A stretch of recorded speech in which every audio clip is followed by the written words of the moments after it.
गोकुल सिंह स्मारक महाविद्यालय की ऑनलाइन कक्षा में आप सभी प्रशिक्षुओं का स्वागत है। आज हम डीएलएड फोर्थ सेमेस्टर के अंतर्गत आपका सिद्धांत का पेपर है आरंभिक स्तर पर भाषा एवं गणित के पठन लेखन एवं गणितीय क्षमता का विकास, जिसमें कुछ भाग हिंदी का है तथा कुछ भाग गणित का भी है। तो हिंदी का जो भाग है वो हम आपको पढ़ाएंगे और गणित का भाग जो है वो आपको आपके मैथ के टीचर सर्विस सर बताएंगे। तो हिंदी का भाग भी जो है इसमें वो भी जो है हम हिंदी सब्जेक्ट के अंतर्गत आपको बहुत सारी चीज़ें बता चुके हैं या आगे बताएंगे भी। तो वही टॉपिक बार बार रिपीट करना जो है उचित नहीं होगा, इसलिए जो चीज़ आपको एक बार हिंदी में बताया जाएगा उसको इस पेपर के अंतर्गत या इस पाठ्यक्रम के अंतर्गत नहीं बताया जाएगा। जो चीज़ें इसमें नहीं है वही हम आपको बताएंगे। तो जैसा कि इस प्रश्न पत्र का नाम ही है कि आरंभिक स्तर पर भाषा, तो भाषा क्या है सर्वप्रथम हमें ये जान लेना है। तो आज हम आपको बताएंगे सर्वप्रथम भाषा के बारे में। देखते हैं भाषा क्या है। तो सर्वप्रथम आपको यदि कहा जाए तो पाठ्यक्रम भी हम बता दें कि इस पाठ्यक्रम के अंतर्गत सर्वप्रथम आपका जो है पठन लेखन है।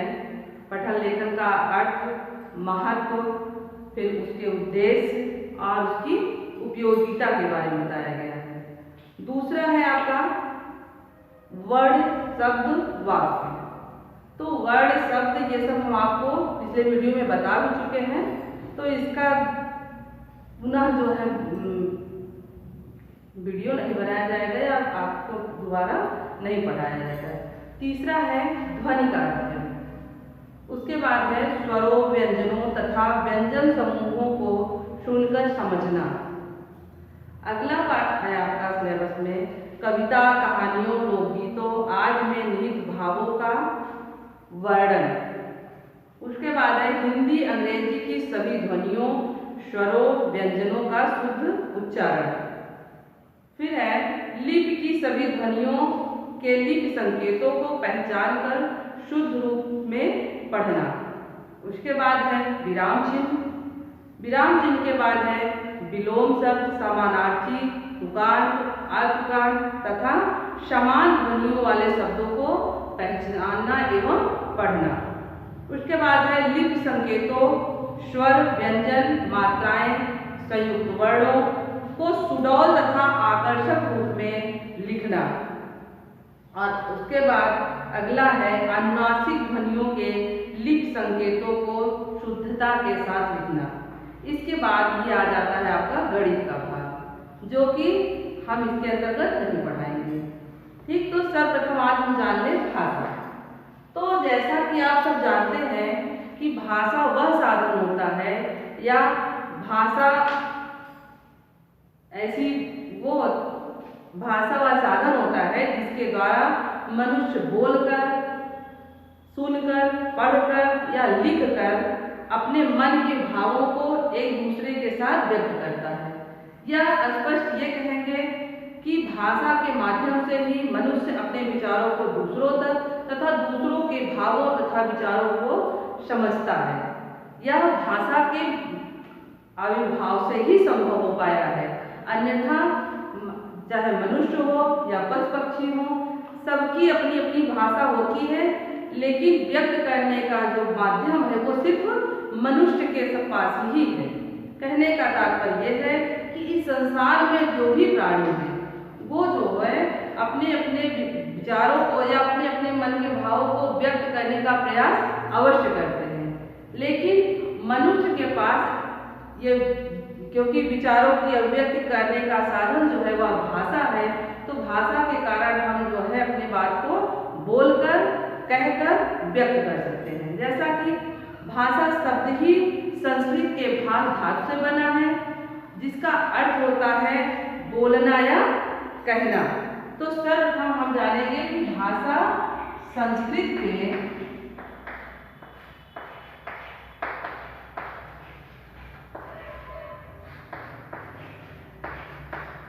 भाष धातु से, भाषा संस्कृत के भाष धातु से बना है, जिसका अर्थ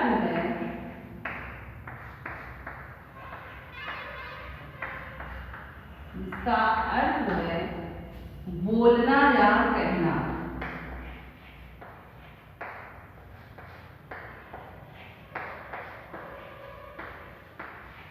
बोलना या कहना अर्थात अपने मन के विचारों को दूसरे तक पहुंचाने तथा दूसरे के मन के भावों को अपने विचार दूसरों के मन के भावों को जानने का जो साधन होता है वही होती है भाषा। भाषा के कई रूप हैं, जैसे मुख्यतः व्याकरण के अंतर्गत आपको भाषा के दो रूप बताए गए हैं, एक है लिखित और दूसरा है मौखिक। एक भाषा होती है सांकेतिक, जिसका वर्णन व्याकरण के अंतर्गत नहीं किया गया है।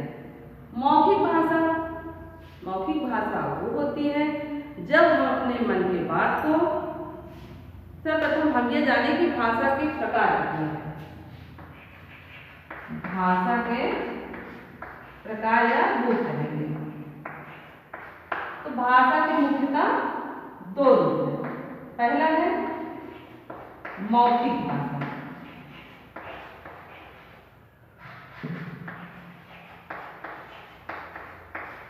और दूसरा है लिखित भाषा।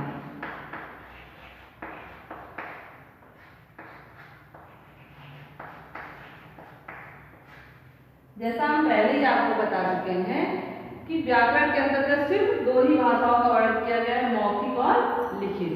लेकिन इसके अतिरिक्त भी भाषा होती है जो हमने बताया सांकेतिक भाषा। अर्थात जब हम अपने मन के विचारों को बोल कर व्यक्त करते हैं या कह कर व्यक्त करते हैं तो उस प्रकार की भाषा को हम मौखिक भाषा कहेंगे।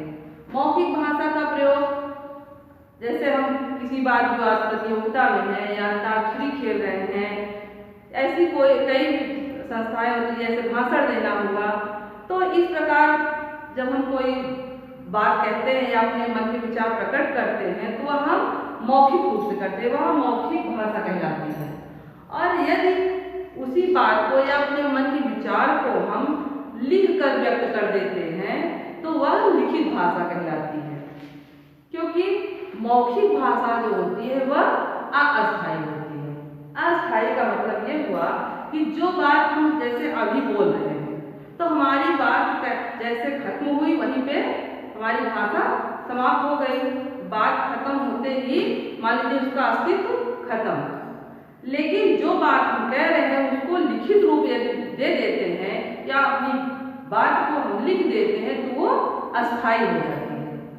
लेखन के माध्यम से ही आज हम पता नहीं कितनी पुरानी बातों को जान पाते हैं, किसी महापुरुष के बारे में, या सीधे कहिए कि यदि किसी महापुरुष की जीवनी पढ़ रहे हैं तो कबीर, सूरदास, तुलसीदास, किसी की जीवनी पढ़ रहे हैं तो क्या हम उनको देखे हैं या उनके बारे में जो है वो हमसे मिले हैं? कुछ नहीं, ऐसा कुछ भी नहीं है। यह संभव हो पाया है तो सिर्फ लेखन के माध्यम से। कहने का मतलब यह हुआ कि यदि उनके बारे में कुछ लिखा नहीं गया होता तो हम कुछ भी जान नहीं पाते। इसलिए भाषा को अस्थायित्व देने के लिए ही लेखन का सहारा लिया गया है। यदि हम अपनी बात को मौखिक रूप से कहते हैं तो वो बात वहीं पे खत्म हो जाती है, आगे नहीं बढ़ पाती। और उसी बात को या उसी विचार को यदि हम लिख देते हैं, लिखित भाषा का प्रयोग कर लेते हैं तो वह अस्थायी हो जाती है, जन्म जन्मांतर तक चलती रहती है। जब भी हमें किसी के बारे में जानना होता है तो लिखित रूप में जो मान लीजिए पुस्तक में लिखा है, जहाँ भी लिखा है उसको उठा कर अगर एक बार पढ़ लेते हैं, देख लेते हैं तो हमको उनके बारे में जानकारी मिल जाती है। तो भाषा सीखने के लिए हमें सर्वप्रथम 4 कौशलों की आवश्यकता पड़ती है। भाषा के अंतर्गत हम 4 कौशल जानेंगे। कौन कौन से?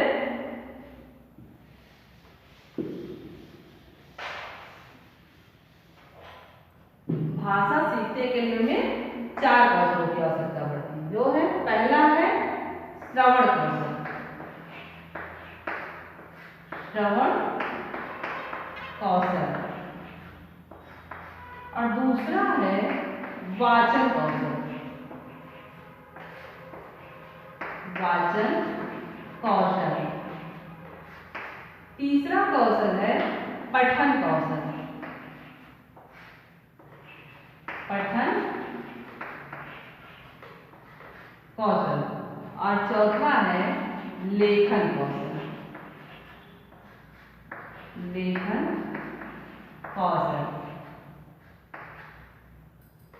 अर्थात सर्वप्रथम किसी बच्चे के अंदर या जब कोई बच्चा जन्म लेता है तो उसके अंदर सर्वप्रथम श्रवण कौशल का विकास होता है, क्योंकि बच्चा सबसे पहले कुछ सुनता है। जब श्रवणेंद्रियों का विकास हो जाता है तब वह धीरे धीरे जो है बोलने का प्रयास करता है। कहने का तात्पर्य हुआ कि श्रवण कौशल के बाद में उसके अंदर वाचन कौशल का विकास होता है।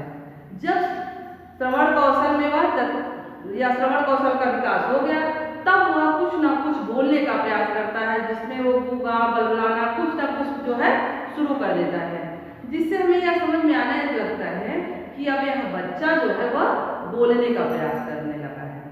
और जब वह बोलने में परिपक्व हो जाता है, अच्छी तरह से बोलने लगता है, तब हम क्या करते हैं, उसके अंदर पठन कौशल का विकास करना शुरू करते हैं। तब हम उसको धीरे धीरे पढ़ना सिखाते हैं। और जब पठन कौशल का विकास अच्छी तरीके से हो जाता है उसके बाद हम उस बालक को लेखन कौशल सिखाते हैं। कहने का मतलब तब हम उससे पेंसिल पकड़वाने लगते हैं और कुछ न कुछ शब्दों को लिखवाने लगते हैं। तो सर्वप्रथम बालक के अंदर श्रवण कौशल का विकास हुआ, श्रवण के बाद वाचन कौशल, वाचन कौशल के बाद पठन कौशल, फिर पठन कौशल के बाद लेखन कौशल। लेखन कौशल के द्वारा ही भाषा को अस्थायित्व दिया गया है। तो श्रवण कौशल और वाचन पठन लेखन चार कौशलों में से श्रवण और वाचन को हम आपको पिछले सेमेस्टर में पढ़ा चुके हैं। श्रवण कौशल आपने पढ़ा है, वाचन कौशल पढ़ा है। अब हम आपको बताएंगे पठन कौशल और लेखन कौशल, जिसके अंतर्गत सर्वप्रथम हम पहले आपको भाषा बता रहे थे। तो भाषा में कुछ परिभाषाएं भी है जो हमारे जो है व्याकरण शास्त्रियों ने प्रस्तुत किया है। उसमें जो है सर्वप्रथम हम देखेंगे कामता प्रसाद गुरु की परिभाषा। थोड़ा सा जो है ध्यान देंगे, परिभाषा सर्वप्रथम भाषा की देख लें।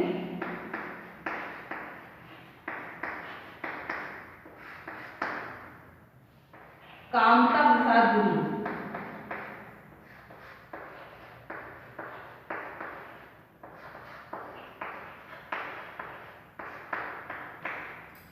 कामता प्रसाद गुरु ने कहा है कि भाषा वह साधन है जिसके द्वारा मनुष्य अपने विचार दूसरों पर भली भांति प्रकट कर सकता है और दूसरों के विचार अपने आप स्पष्ट रूप से समझ सकता है। जब किसी भी व्यक्ति के बारे में हमें कुछ जानना या समझना होता है तो उसके द्वारा बोले गए वाक्यों को हम स्पष्ट रूप से पहले समझते हैं। जब हम समझ लेते हैं तब उससे अपने मन के विचार भी व्यक्त करते हैं। अर्थात विचारों का आदान प्रदान जो होता है वह भाषा के माध्यम से ही होता है। और दूसरा है, यह भाषा हम आपको लिख देते हैं, थोड़ा सा देखिए। भाषा वह साधन है, भाषा वह साधन है जिसके द्वारा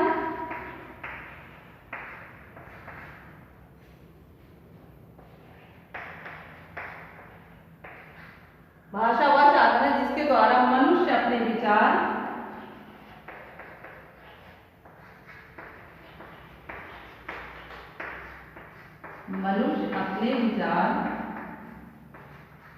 दूसरों तक पहुंचाता है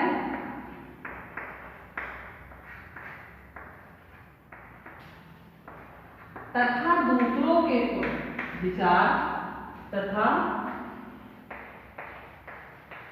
दूसरों के विचारों को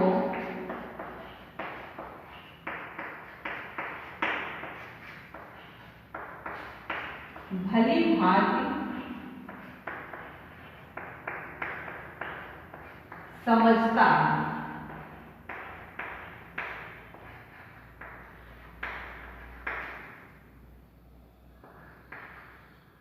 ठीक, इसके बाद भाषा की परिभाषा दी है डॉक्टर श्याम सुंदर दास ने भी। डॉक्टर श्याम सुंदर दास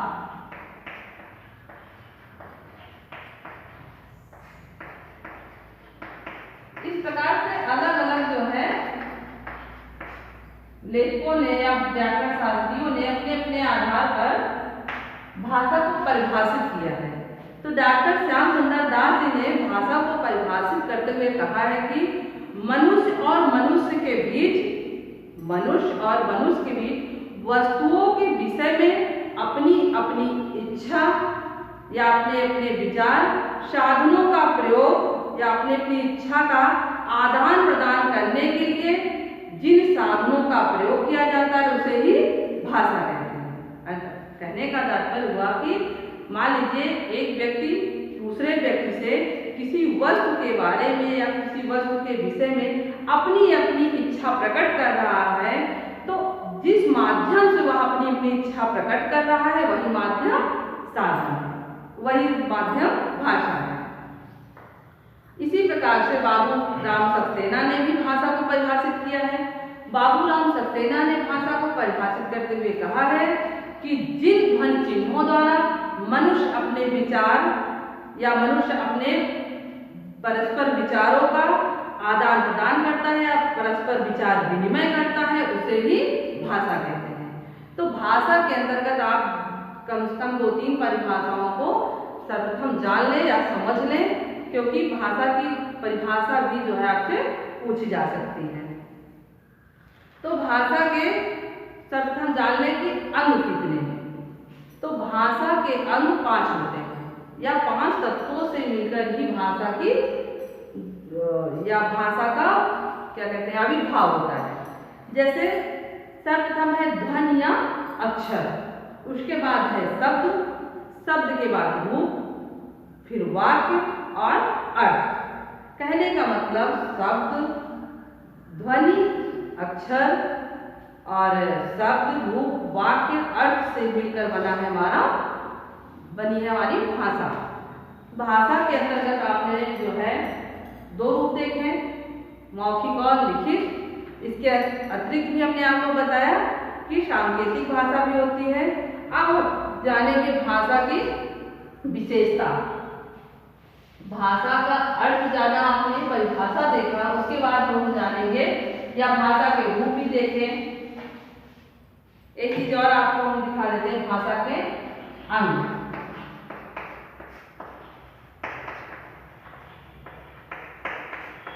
तो भाषा के अंग है वर्ण या अक्षर,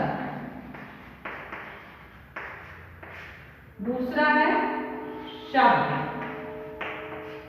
तीसरा है रूप, चौथा है वाक्य, उसके बाद 5वां है अर्थ। तो भाषा के अंतर्गत पहले वर्ण है, वर्णों से शब्द बनते हैं, शब्दों से वाक्य बनते हैं, वाक्यों के समूह से ही जो है या भाषा की कल्पना वाक्यों के द्वारा ही की जाती है। किसी भी भाषा को व्यक्त करने के लिए वाक्यों का सहारा जरूर लेना पड़ता है। अब इसके बाद हम देखेंगे भाषा की विशेषता।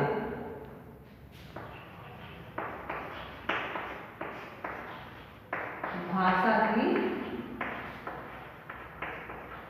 विशेषता,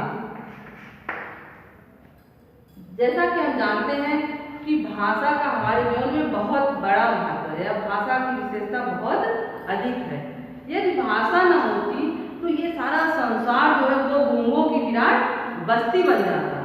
अर्थात जब हम कुछ बात बोल ही ना पाते, जैसे पहले आदिमानव जो थे वो बोल नहीं पाते थे, तो वो अपने बातों को संकेतों के माध्यम से ही व्यक्त करते थे। फिर धीरे धीरे जो है वो पशु पक्षियों की आवाजें सुनते सुनते जो है उसको इकट्ठा करने का प्रयास किए। धीरे धीरे उन्हीं ध्वनि या सब उनकी आवाजों से ही शब्दों का मेल हुआ, उन्हीं शब्दों से धीरे धीरे भाषा का आविर्भाव हुआ। अब हम आपको जो है भाषा की विशेषता जो है नेक्स्ट वीडियो में बताएंगे। तब तक के लिए धन्यवाद।